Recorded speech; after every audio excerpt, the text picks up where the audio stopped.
Si vous aimez le mystère, le paranormal, et que vous souhaitez en savoir plus sur les recherches en cours, eh bien restez avec nous sur Fréquence Évasion et découvrons ensemble en compagnie de scientifiques et de témoins les phénomènes que l'on dit surnaturels. Patience, c'est dans une poignée de minutes sur Fréquence Évasion. Fréquence Évasion. Fréquence Évasion. Dans quelques instants, la clé du mystère sur Fréquence Évasion, nous serons en compagnie de Jean Didier, médium, et nous parlerons de vie passée, de vie antérieure et de karma. À tout de suite. Réactualisez régulièrement toutes vos applications iPhone et Android sur les sites de Fréquence Évasion Radio et Monte Carlo Azur, fréquenceévasion.com, fréquenceévasion2.com et montecarloazur.com. Fréquence Évasion. Fréquence Évasion. Jean Didier, bonjour, merci d'être avec nous. Bienvenue dans la clé du mystère sur Fréquence Évasion.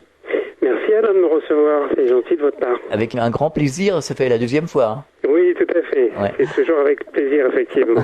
Alors vous êtes médium, vous avez publié Comprendre son karma et ses vies antérieures aux éditions Bussière. Quel est le principal message de ce nouveau livre ?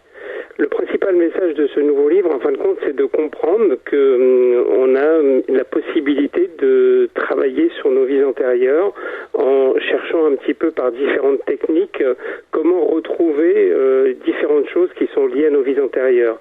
Donc c'est ce qu'on peut appeler un livre pratique qui démarre avec une première partie où j'explique un petit peu mon parcours par rapport à la voyance karmique, puisque j'ai fait beaucoup de voyance que j'appelle karmique, c'est-à-dire de recherche des vies antérieures. Mais après, dans une deuxième partie, j'explique concrètement aux gens, avec différentes astuces, comment découvrir différentes choses sur leur vie antérieure. Alors, comment faire pour comprendre son karma et prendre conscience de ce que nous sommes venus faire ici dans cette incarnation ? Alors, le mieux, bien sûr, pour comprendre tout ça, c'est de faire des recherches personnelles pour essayer de comprendre. Alors, vous savez, on a tous déjà plus ou moins un petit peu d'intuition. Oui. Pour les gens qui sont bercés par la spiritualité ou qui écoutent vos émissions régulièrement, et ils ont toujours des prémices, des choses qu'ils ont ressenties par rapport à leur passé karmique. On a l'impression qu'on a vécu à une période ou à une autre, où on est touché ou sensibilisé par certaines choses. Là, on va beaucoup plus loin à travers ce livre.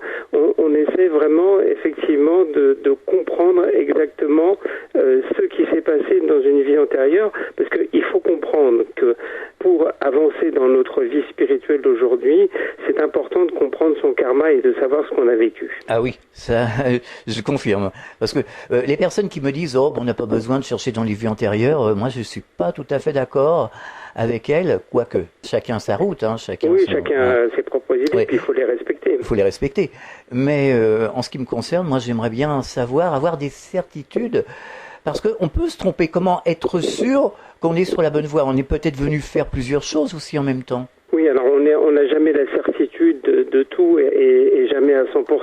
On a, comme je le dis, moi souvent des pistes, c'est un petit peu une enquête qu'il faut mener.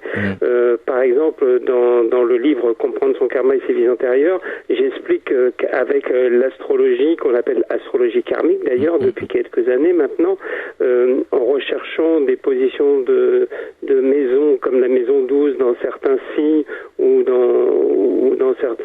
ou des planètes à certains endroits, on peut avoir effectivement des choses qui nous indiquent une partie du travail, mais le reste du travail, bien sûr, il va pas être noté noir sur blanc dans le livre que vous avez été un magicien, que vous avez été un paysan, que vous avez été un empereur ou autre, ça c'est pas possible. Mais comme je le dis encore une fois de plus, ça apporte des pistes déjà qui peuvent déjà nous permettre d'avancer et d'aller plus loin. C'est vrai. Alors, comment pourrions-nous redéfinir ce qu'est le karma pour les personnes qui ont une idée incomplète du sujet ? Alors, le karma, en fin de compte, c'est une balance dans laquelle, effectivement, on pourrait l'imaginer comme ça. D'un côté, il y a tous les actes négatifs que l'on a commis et de l'autre côté, tous les actes positifs.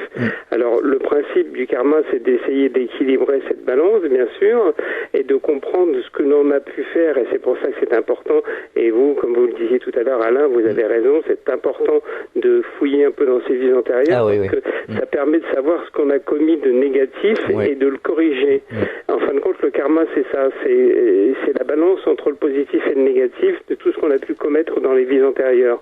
Par contre, il est certain, maintenant beaucoup de personnes qui étudient le karma et travaillent sur le karma depuis longtemps expliquent que, en théorie, normalement, on n'a pas besoin de se réincarner à partir du moment où on a été extrêmement positif et très spirituel dans ce que l'on a fait dans les vies antérieures, mais par contre, par besoin, par nécessité ou par envie d'aller encore plus loin, certaines personnes se réincarnent quand même. Alors, je repense à l'expérience de Nicole Dron, que je cite toujours à cette antenne. On me dit, vous citez sans arrêt Nicole Dron, mais c'est vrai que c'est un témoignage très très intéressant. Nicole Dron qui a fait une NDE dans les années 60-68, je crois, Oui. et qui disait que de l'autre côté, elle voyait encore le chemin qu'elle avait à faire pour être accomplie, et que finalement, ce qu'elle faisait, sa petite vie, même de centenaire ici, c'était rien par rapport à ce qu'il y avait à accomplir. Complètement, oui. Voilà. Donc, finalement, on a quand même besoin de se réincarner sur une longue durée. Oui, parce que il est certain qu'on a tous commis des actes positifs et négatifs, qui que ce soit, de toute façon. Si on est ici, c'est bien pour ça, et c'est entre parenthèses, entre guillemets, pour se rattraper aussi, d'une certaine façon, et accumuler un karma positif.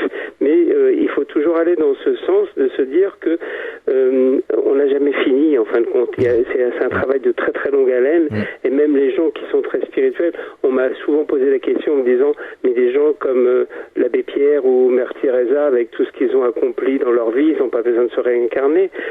Si, parce que, en fin de compte, ils ont aussi un espèce de cheminement spirituel qui est tellement fort et qui est tellement important que, voilà, ils ont envie de continuer sur cette voie-là.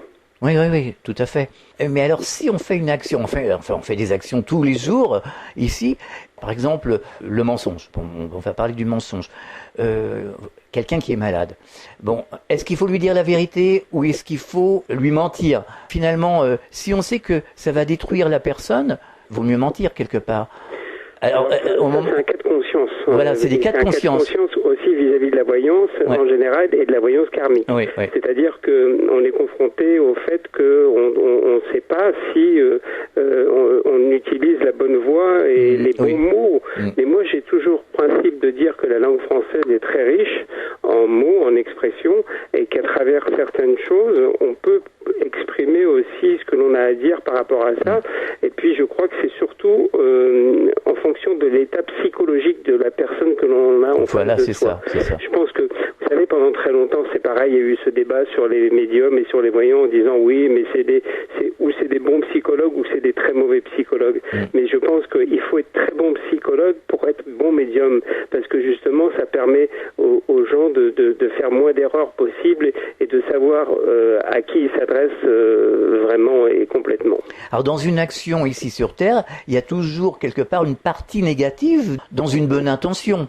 Oui, complètement. Le but du jeu, entre guillemets, c'est d'essayer de corriger ça le plus possible et d'essayer d'être dans le positif le maximum. Mais c'est pas possible, c'est inévitable, on peut pas. Et puis on est que des humains. Bien sûr. Donc voilà, la nature humaine fait que à certains moments on dérape. Quelque part, c'est l'intention qui compte. Oui, c'est plus l'intention qui compte, c'est plus on parlait de cheminement spirituel, c'est plus ça en fin de compte, c'est même dans un cheminement spirituel, même quand on se trace un chemin sur ce qu'on veut faire, il peut arriver qu'à certains moments on dérape, où on n'arrive pas à aller jusqu'au bout de ce qu'on voulait faire, où on se ment à soi-même aussi. Ouais. Ça arrive aussi, ça. Y a-t-il des bons ou des mauvais karmas? Alors, souvent la question est posée effectivement dans ce sens quand les gens viennent me voir en me disant « Oh, je dois avoir un mauvais karma parce qu'avec tout ce que je me trimballe, avec tout ce qui m'arrive, vraiment je dois avoir un très mauvais karma. » En fin de compte, je pense pas qu'on peut exprimer ça de cette manière-là. Je pense qu'on a toujours cette histoire de balance qu'il faut pas perdre de vue avec ces deux plateaux, positifs et négatifs. Et quelquefois, effectivement, il y a un plateau qui monte un peu plus haut que l'autre et le karma est un petit peu plus compliqué ou un peu plus difficile, mais il y a pas de mauvais karma. Je pense pas qu'il y ait vraiment de très mauvais karma. Alors comment faire pour retrouver ces vies passées? Alors concrètement, techniquement, il y a plusieurs solutions, plusieurs pratiques, par exemple la méditation, l'hypnose. Tout à fait. fait. Alors ça, c'est des techniques qui peuvent être faites en accompagnement, c'est-à-dire que effectivement, moi je conseille à toutes les personnes qui veulent faire de la recherche de vie antérieure sous hypnose, on peut le faire en auto-hypnose, mais il vaut mieux qu'il y ait quelqu'un à côté, parce que vous savez, Alain, quand on revit des vies antérieures, très souvent, si la personne est très sensible, elle va revivre émotionnellement aussi exactement tout ce qu'elle a vécu. Donc imaginez que si elle a vécu quelque chose de dramatique, de difficile, dans lequel elle a eu vraiment du mal à franchir le cap de passer de l'autre côté dans la souffrance, elle peut revivre cette souffrance, et s'il n'y a personne à côté pour l'accompagner, ça peut être dramatique. Alors en tout cas, tout ce qui est méditation et relaxation ou hypnose, moi je conseille d'être toujours accompagné d'un spécialiste ou minimum d'un médium pour pouvoir être sûr que quelqu'un puisse vous venir en aide si vous avez du mal à vous en sortir par rapport à votre émotionnel. Parce qu'une fois de plus, c'est encore l'émotionnel qui risque de prendre le pas sur le reste. Alors comment se fait-il qu'on ne se souvienne plus, d'ailleurs qu'on ne se souvienne plus qu'on était dans l'astral, sans parler des vies antérieures, avant de naître, qu'on ne se souvient pas même de sa vie précédente. Il n'y a pas besoin de se souvenir de 10 ou 15 vies, et que d'autres s'en souviennent. Moi, je sais que dans les intervenants, je connais des gens qui se souviennent de leur vie passée, notamment Mark O'Byrne. Oui. Voilà. Comment on peut expliquer ça ? Marc me disait, il faut travailler, parce qu'on est tous pareils finalement. Oui, c'est une notion de travail. C'est bien pour ça que j'ai écrit ce livre, Comprendre son karma et ses vies antérieures, parce que effectivement, je donne des techniques qui permettent effectivement de travailler. On le disait tout à l'heure, c'est un livre pratique, un livre pour travailler, pour développer les capacités à retrouver ses vies antérieures. Et ce livre est sorti il n'y a pas très longtemps, et j'ai déjà beaucoup de mails de personnes qui m'écrivent en me disant qu'ils sont très contents parce qu'effectivement, ils ont un outil pour une fois entre les mains qui leur permet de travailler. Et s'ils avaient des choses qu'ils avaient pu ressentir, ça leur permettait maintenant de mettre un nom dessus ou leur permettait de mieux comprendre pourquoi ils avaient certaines influences ou certains ressentis. Quelque part, on nous a formatés, on a fermé les verrous dans notre petite enfance, à force de nous dire « oui, ça n'existe pas, arrête de raconter des histoires ». Oui, et puis d'un autre côté, je pense que ça pourrait être aussi, vous savez, la nature est très bien faite, moi je le dis aussi souvent ça, je pense que ça serait très compliqué de revivre ça en permanence ou de se souvenir, parce qu'on serait dans une espèce de souffrance permanente, où toujours pareil, on aurait un émotionnel qui serait complètement déstabilisé par rapport à ça. C'est exactement le même principe que pour les médiums, quand on me dit, mais est-ce qu'un médium peut tout voir ? Non, un médium ne peut pas tout voir pour soi, parce qu'autrement, ça serait invivable. Et je pense que si on connaissait tous toutes nos vies et tout notre karma, ça serait invivable. Oui, mais quelque part, on pourrait se souvenir de bribes, sans se souvenir de tout. Beaucoup de personnes se souviennent de bribes, et c'est pour ça que je vous disais tout à l'heure que le livre permet ça, c'est-à-dire que la bride, c'est un petit peu comme une pelote de laine, où vous n'arrivez pas à saisir le fil, et ce livre, c'est le fil que vous tirez dessus, et effectivement, tout vient derrière, parce que vous avez des outils qui vous permettent de travailler. Alors, Mark O'Byrne me disait qu'il se souvenait d'une bonne dizaine de vies, notamment une vraiment très précise, vraiment, qui, voilà, comme si c'était sa vie là présente. C'est quand même curieux que des gens ne se souviennent pas et d'autres s'en souviennent. Ça dépend de l'évolution spirituelle aussi de la personne.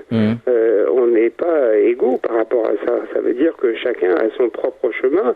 Il y a des gens qui avancent très vite, d'autres qui avancent moins vite. Il y a des gens qui sont très sensibles, d'autres qui sont hypersensibles, d'autres qui sont médiums. Et voilà, donc le monde est constitué de plein d'entités différentes. Et ça, effectivement, chacun avance à son propre rythme. Et peut-être que la personne n'est pas prête aussi, tout simplement, à accueillir ça et à comprendre ça parce que son cheminement est fait comme ça. Alors, selon vous, faut-il développer sa médiumnité pour accéder à ses vies antérieures ? Alors, c'est pas indispensable. C'est pas indispensable, mais souvent, vous savez, quand on utilise des outils pour travailler sur la spiritualité, ça ouvre bien des portes et ça ouvre le troisième œil. Donc, quand on ouvre le troisième œil, on va sur de la voyance, on va sur la médiumnité, et c'est surtout surtout un outil qui permet de développer son intuition. Et moi, je le dis à chaque chapitre du livre, je dis de toute façon, les outils que vous avez entre les mains vont vous permettre d'avancer, mais vous allez devoir aussi développer votre intuition, et de toute façon, ça va suivre, c'est logique, l'intuition va se développer systématiquement à partir du moment où on la travaille. C'est comme pour la musique ou le dessin, c'est-à-dire sport, quelqu'un qui va dessiner une fois tous les 2-3 mois, il va pas faire de beaux dessins, quelqu'un qui va dessiner tous les jours pendant des heures va bien dessiner, et pour la musique c'est pareil, et ben pour l'intuition c'est exactement la même chose. C'est une matière que l'on doit travailler. Jean Didier, je vous propose de marquer un temps d'arrêt, on revient dans quelques instants. Chaque jour sur Fréquence Évasion Radio, vos rendez-vous quotidiens. Écoutez Fréquence Évasion en téléchargeant l'application iPhone ou Android et retrouvez-nous sur www.fréquenceévasion.com. Infos, chroniques, interviews et détente. Fréquence Évasion Radio, dites-nous tout. Fréquence Évasion. Fréquence Évasion. Nous sommes de retour sur Fréquence Évasion, c'est la clé du mystère, la dernière partie de l'émission, toujours en compagnie du médium Jean Didier, et nous parlons de vie antérieure et karma. Alors, avec du recul, on s'aperçoit quand même qu'on arrive à percevoir le plan de travail. Oui. On se prend un exemple. Moi, j'ai 3 ans. Je m'intéressais déjà à la radio. Je me rappelle, il y avait un vieux poste. Enfin, je regardais, j'écoutais, j'étais intrigué. Et ça m'a poursuivi. À l'âge de 6 ans, je m'intéressais à tout ce qui était spirituel, la vie après la vie, tout ça, mais la mort, mais qu'est-ce que c'est que ça, la mort? Et voilà. Et finalement, au fil du temps, après à l'adolescence, moi je me suis toujours intéressé à la radio, et puis j'ai fait cette émission, etc., etc. Donc, avec du recul, on s'aperçoit quelque part qu'on est venu faire quelque chose. Moi, on me disait au niveau astrologique, j'étais fait pour faire de l'information, mais pas n'importe quelle information. Tout à fait. Voilà. Donc finalement, faudrait se replonger dans sa petite enfance et voir pourquoi on était motivé pour telle ou telle chose, je pense. Oui, et puis il n'y a pas de hasard par rapport à ça. C'est marrant ce que vous êtes en train de dire, Alain, parce que moi, c'est pareil au niveau de mon travail. Je suis quelqu'un qui a la chance d'être médiatisé depuis pas mal d'années, mais cette chance-là, je la mets au service de la communication et au service d'explication de tout ce que les gens ont besoin de connaître et savoir par rapport à la spiritualité et à la voyance. Donc voilà, moi je dis toujours que je suis un communicant. Voilà. Ouais. Et je pense que vous êtes exactement sur la même lignée que ça. Oui. Mais il y a d'autres personnes qui vont être sur d'autres filières et sur d'autres possibilités, d'autres capacités. En fin de compte, c'est vrai que quand on est enfant et quand on a des choix à faire à partir du moment où on a des directions professionnelles ou dans les études à faire, on est déjà dans quelque chose qui a un rapport avec le karma que l'on doit rattraper ou que l'on doit mettre en place. Mais il faut beaucoup de recul pour ça. Oui, il faut beaucoup de recul. Et des fois, c'est pour ça que, si vous voulez, des fois, on démarre une profession et au bout d'un moment, on arrête cette profession en se disant, bah non, en fin de compte, c'est pas la direction que j'estime être la bonne pour moi, donc je vais changer de direction, et à n'importe quel âge. Parce que ça dépend toujours de l'évolution spirituelle. Et l'évolution spirituelle, elle n'est pas régulière. Elle peut se faire à n'importe quel moment, à n'importe quel âge, et après n'importe quel choc. Parce que il faut savoir que les chocs que l'on subit dans notre vie, par rapport aussi à tout ce qui se passe autour de nous, ça nous fait grandir. C'est vrai. Est-ce que vous avez des exemples de personnes qui ont retrouvé leur vie passée ? Alors, moi, j'ai surtout des exemples de gens qui sont venus vers moi en me disant, par exemple, j'ai une phobie, est-ce que cette phobie est liée à quelque chose qui a un rapport avec une de mes vies antérieures ? Donc, moi, je faisais ma recherche de voyance karmique. Vous savez, pendant plus de 10 ans, de 92 à 2002, j'ai tenu une rubrique dans le magazine Horoscope, qui existe toujours d'ailleurs, et j'avais une pleine page où je répondais tous les mois, et j'ai fait ça pendant 10 ans. Tous les mois, je répondais aux gens qui se posaient des questions par rapport à leur vie antérieure et qui n'arrivaient pas à avoir leurs propres souvenirs de leur vie antérieure. Moi, je me projetais à leur place et je faisais donc de la voyance karmique et je leur expliquais ce que je ressentais par rapport à leurs problématiques. Parce que, en fin de compte, si vous voulez, très souvent, ce qui se passe, c'est que les gens ont une problématique particulière et ils se demandent si cette problématique, quand ils n'arrivent pas à la solutionner, si elle n'est pas liée à quelque chose qui est en rapport rapport avec les vies antérieures. Et c'est à partir de là que moi j'intervenais. Ben justement, moi je me le demande. Les angoisses, par exemple, les gens comme moi qui font de la spasmophilie, ou alors qu'il n'y a pas vraiment de raison. Bon, par exemple, les médecins n'en arrivent pas à bout. Enfin bon, vraiment, on se demande si ça fait pas partie justement des vies passées. Mais tout à fait. Il y a toujours des racines quelque part dans le passé et dans un passé karmique de ce genre de choses. Et moi, j'ai eu des très très bons résultats sur des phobies où j'expliquais à des gens qu'ils avaient vécu certaines choses dans une vie passée, et le fait d'en prendre conscience, d'assimiler ça et de le digérer, en fin de compte, la phobie passée. Alors j'ai eu des grandes discussions avec des médecins, avec des psychologues qui me disaient oui, alors bon, c'est vrai qu'on ne peut pas prouver l'existence des vies antérieures, mais ils étaient d'accord pour dire si au moins ça permet de régler cette problématique, c'est déjà un grand pas, quoi. Alors le professeur Stevenson, lui, il les a mis en évidence quand même, les vies antérieures, hein. Oui. Voilà. Donc après, à un moment donné, c'est qu'on ne veut pas vraiment entendre. Exactement. Mais vous savez, il y a toujours des gens encore aujourd'hui qui sont têtus, qui sont obtus et qui vont vous faire aller dans le sens de leurs convictions à eux, quoi. Mais c'est pas très scientifique tout ça. Non, c'est pas très scientifique. C'est toujours dans le domaine de l'ésotérique, de l'ésotérisme, du paranormal, de l'abstrait, on est dans tout ça mélangé, et effectivement, il y a une grande part de spiritualité. Il n'y a qu'en évoluant spirituellement, effectivement, qu'on arrive à mieux comprendre tout ça, mais on est en décalage avec le scientifique, quoi. Si on ne tient pas compte de la spiritualité, le scientifique va dans le mur. Oui, complètement. Finalement, parce qu'on ne peut pas avancer, là. Ah non, oui. Il y a le blocage par rapport à ça. Mais vous savez, c'est très marrant, les scientifiques. Moi, j'ai été confronté à eux 2-3 fois sur des émissions de télévision.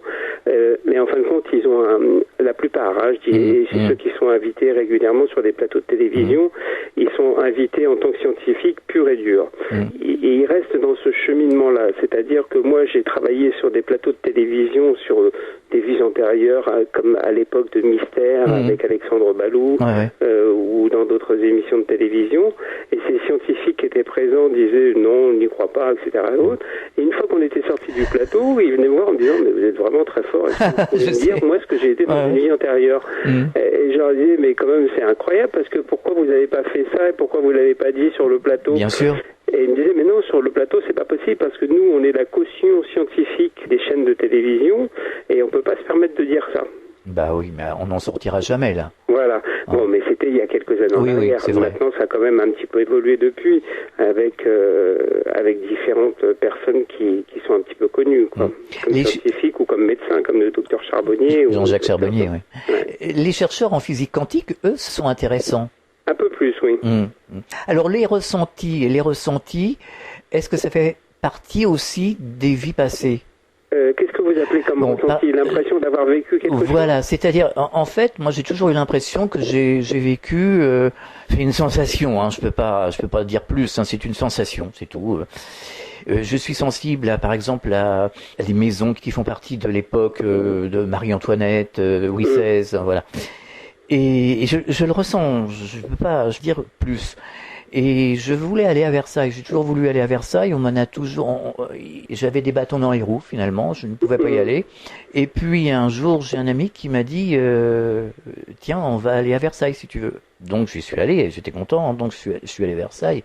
Quand je suis rentré dans Versailles, mon Dieu, je suis monté les grands escaliers, je suis arrivé à la galerie des glaces, dans les appartements du roi, de Marie-Antoinette, et là, j'ai une angoisse qui m'est montée, mais une angoisse. J'ai eu le cœur qui commence à s'emballer. Très fort. Oui, et j'ai résisté, j'ai dit, qu'est-ce qui m'arrive, qu'est-ce que j'ai? Et là, j'ai dit, faut que je sorte, immédiatement. Et je suis sorti, et puis bon, au bout de 10 minutes, un quart d'heure, ça allait mieux. Mais bon, voilà. Ça, indéniablement, c'est effectivement quand on se retrouve dans un lieu qui est chargé comme ça d'histoire, c'est qu'il y a un rapport avec une vie antérieure. À partir du moment aussi où vous le voyez bien, c'est comme je vous l'ai expliqué tout à l'heure, il y a un rapport avec votre émotionnel. Voilà. Là, vous avez été déstabilisé un petit peu sur le plan émotionnel, vous avez été obligé de sortir, de reprendre votre respiration, parce que vous avez ressenti au fond de vous quelque chose qui vous touchait profondément. Et à partir du moment où on est touché par quelque chose, parce que bon, moi ça fait quand même très longtemps que je travaille sur le karma. Ouais. Je me suis aperçu que on était déstabilisé émotionnellement aussi bien dans le positif que dans le négatif. Oui. C'est-à-dire que aussi bien vous pouvez vous dire j'ai été quelqu'un de fort, de puissant, j'ai réalisé des choses importantes, etc. et autres, ça va quand même vous déstabiliser. C'est assez surprenant. En fin de compte, c'est comme si votre émotionnel faisait pas la différence à ce moment-là entre ce qui a été positif et ce qui a été négatif. Alors j'y suis retourné 2 ou 3 ans après, j'ai rien senti, là, tout était clean. Oui, parce que sur la première visite, vous aviez déjà évacué pas mal de choses. Ah oui, puis franchement, c'était quand même très très fort. Alors je me suis dit, est-ce que c'est des sensations, parce qu'il s'est passé des choses dans le château de Versailles, je sais pas, ou est-ce que c'est lié vraiment à une vie passée? Mais à partir du moment où vous aviez déjà ces sensations avant d'y être, avant d'y aller, vous voyez ce que je veux dire? Ça veut dire qu'effectivement c'est lié à votre karma. Si ça avait été uniquement parce que vous vous trouvez dans cet endroit, effectivement on peut se balader et aller dans différentes maisons, différents endroits où il s'est passé des choses de souffrance ou un petit peu difficiles. Là on peut dire que vous ressentez, vous captez l'atmosphère de la maison tout simplement. Mais vous aviez déjà des ressentis personnels avant d'y aller. C'est-à-dire que j'ai toujours été attiré par Louis XVI et Marie-Antoinette et que j'étais pas un grand lecteur quand j'étais ado, franchement, on avait du mal à me faire lire et le seul livre que j'ai lu, c'était justement Louis XVI et Marie-Antoinette. Et même aujourd'hui, quand il y a un film sur la fuite à Varennes ou sur... Je le regarde, pourtant je le connais par cœur, mais s'il passe un film ce soir, je vais le regarder. Ça veut dire que vous êtes effectivement bien dans quelque chose qui est karmique par rapport à ça, quoi. Oui. Là, il n'y a pas de... Mais il y a pas de raison. À partir du moment où on est capté et sensibilisé par des choses de cette manière-là et d'une façon aussi forte, c'est qu'il y a de toute façon un rapport direct avec ça, quoi. Voilà, c'est ça. Ce qui serait intéressant, c'est qu'un jour, un médium qui travaille sur la voyance karmique vous fasse une voyance karmique pour voir s'il retrouve quelque chose par rapport à ça. Ce serait une expérience à faire. Oui, et puis j'ai d'autres éléments aussi, et je m'aperçois que finalement, en partant de cette époque jusqu'à maintenant, il y a un fil conducteur. Alors je vais pas tout expliquer à la radio, mais il y a un fil conducteur. Et c'est pour ça que je dis qu'il faut beaucoup de recul pour tout. Si on analyse, si on est attentif, on s'aperçoit que franchement, il y a des choses quand même assez troublantes. Une auditrice me demandait comment se réconcilier avec son ego. Alors, ça, je ne sais pas si c'est vraiment directement lié au karma, parce que ça peut être quelque chose qui est lié à sa vie actuelle, par rapport à quelque chose qui s'est passé dans sa vie, sur le plan personnel, professionnel, sentimental ou autre. C'est peut-être quelqu'un qui a perdu confiance en elle et qui a besoin de retrouver confiance en elle. C'est un travail qui est encore un petit peu différent, je pense, du travail direct sur le karma et sur les vies antérieures. Mais pour éviter des karmas trop lourds, par exemple, ou des karmas tout court, est-ce qu'il ne faut pas justement travailler sur l'ego ? Oui, à partir du moment où on est conscient de ça et de son besoin de travailler, de toute façon, ce travail passera fatalement à un moment ou à un autre par l'ego. Mais comme je le disais tout de suite, il faut faire attention à pas mélanger ce qui vous arrive et ce qui se passe depuis votre enfance et par rapport à votre ego dans votre vie actuelle et par rapport à ce qui s'est passé dans une vie antérieure. Est-ce que vous auriez un message à adresser aux auditeurs qui s'intéressent justement à leur vie passée, enfin les auditeurs qui voudraient les retrouver, ces fameuses vies passées ? Moi, effectivement, ce que j'ai envie de dire, c'est que on a commencé à en parler en tout début d'émission, et c'est vraiment ce qui est le plus important par rapport à ça, c'est que toutes les personnes qui sont dans une phase d'évolution spirituelle aujourd'hui, qui ont besoin de comprendre ce qu'est la spiritualité, comment on avance dans la spiritualité, quel est le cheminement que l'on a à faire, je dirais tout simplement que c'est important d'aller à la racine de tout ça, et à la racine de la spiritualité, c'est ce qu'on a vécu dans nos vies antérieures et ce qui a constitué notre karma. Maintenant, il ne faut pas avoir peur du tout de ce type d'ouvrage parce que, comme je le disais aussi tout à l'heure, c'est un ouvrage pratique dans lequel il y a des techniques qui sont à la portée de tout le monde. Donc on n'a pas besoin d'être médium, d'être voyant, d'être radiesthésiste, astrologue, tarologue ou quoi que ce soit. C'est un livre qui est ouvert à tout le monde. Et il est vraiment, j'allais dire, d'une simplicité évangélique. Voilà, c'est tout le monde peut retrouver ses vies intérieures. Il y a différents thèmes. Il y a l'astrologie, il y a le tarot de Marseille qui est utilisé parce que le tarot c'est très puissant. On travaille beaucoup sur l'avenir avec le tarot, mais on peut travailler aussi beaucoup avec le tarot sur le passé et sur le passé karmique. Les cartes ordinaires sont aussi répertoriées dans ce livre. Tout ce qui est zodiaque, relaxation, méditation, en fin de compte, on passe en revue toutes les techniques possibles pour pouvoir accéder à ses vies antérieures et après on va chercher ce qui va le plus nous correspondre. Est-ce que vous auriez quelque chose à ajouter de particulier ?